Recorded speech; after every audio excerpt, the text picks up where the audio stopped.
Wah, ni tempat makan public dia. Ui, lawanya. Nasib baik kita handsome ini. Nampak? Titanic dia orang tengah repair untuk buat filem Titanic 4. Ada ikan lumba-lumba, penguin lompat kat situ, dolphin. Kalau kita membazir, syaitan nak buat kerja apa?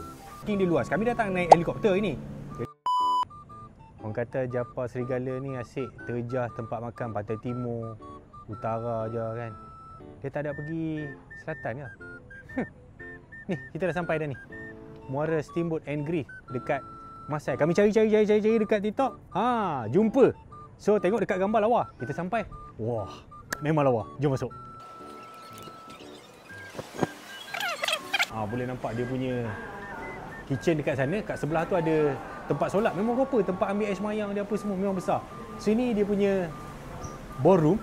Kalau untuk orang yang buat private function ke company corporate kan, boleh sewa kat sini. Memang besar lah. Tapi kalau kata tempat tu kecil, orang tak berapa ramai, ada VIP room ataupun private room. Dia ada karaoke apa semua. Ni tempat makan public dia. Ui, lawanya. Nasib baik kita handsome ini. Baju Iron Maiden. So ni sos yang kita makan dengan grill dan steamboat. Ada 24 jenis. Boleh pilih, boleh custom.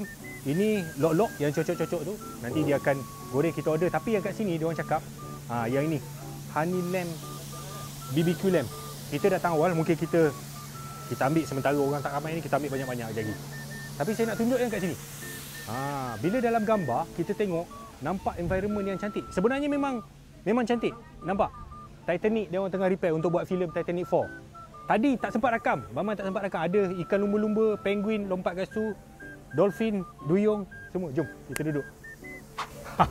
Inilah menu yang diorder oleh Japa Serigala. Basically dia ada macam-macam dekat sini. Cuma kami nak highlightkan dua menu utama dekat sini, iaitu steamboat dan juga dia punya shell out. Okey, steamboat dia ni unik sikit sebab dia datang dengan set steamboat all you can eat. Kita boleh makan sebanyak mana yang kita makan. Tapi dalam steamboat tu dia ada grill, sama juga unlimited, dan juga yang ini. Dia punya lok-lok, cocok-cocok ni yang dia goreng tu. Semua unlimited. So, kalau habis tu minta je kat dia akan tambah-tambah. Cuma saya selalu pesan lah, kalau pergi dekat tempat-tempat macam ni, makan setakat kita nak makan je lah. Sebab membazir tu amalan syaitan. Kalau kita membazir, syaitan nak buat kerja apa? So steamboat dia ni macam biasalah, dia bagi pilih dapat 2 sup lah, tom yum ataupun dia punya sup. Saya okey je masak macam ni sebab senang kan, tunggu je kan. Cumanya kalau bab grill ni saya sedikit malas sikit lah. Tapi dekat sini ada 2 pilihan. Kita boleh masak sendiri atau kita malas, kita suruh dia masak, order, nanti dia hantar. Ini satu lagi menu yang famous dekat sini lah, shell out. Jadi kalau biasanya kita makan shell out dekat luar, dia orang masak semua binatang ni satu perisa. Kalau kampiong lah, barbecue lah. Tapi dekat sini haiwan-haiwan ni dimasak dengan cara yang berbeza, so kita dapat taste yang berbeza. Yang ini buttermilk tiger prawn, ni black pepper mussel, siakap sweet sour, crab chili, lala kampiong.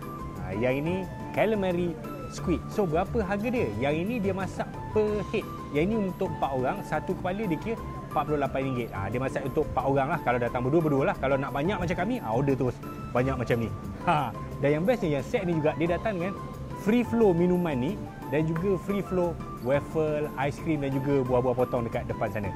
Muara Steamboat ni actually dibuka daripada tengah hari, daripada 12 tengah hari sampai 12 malam. Tapi kalau anda datang weekend, better booking dulu lah, sebab weekend agak sibuk lah. Tapi dekat sini tempat dia memang selesa. Parking dia luas. Kami datang naik helikopter ini, jadi memang luas sangat. Untuk family facilities yang dia ada kan, jemput datang. Orang-orang selatan patut cuba ni.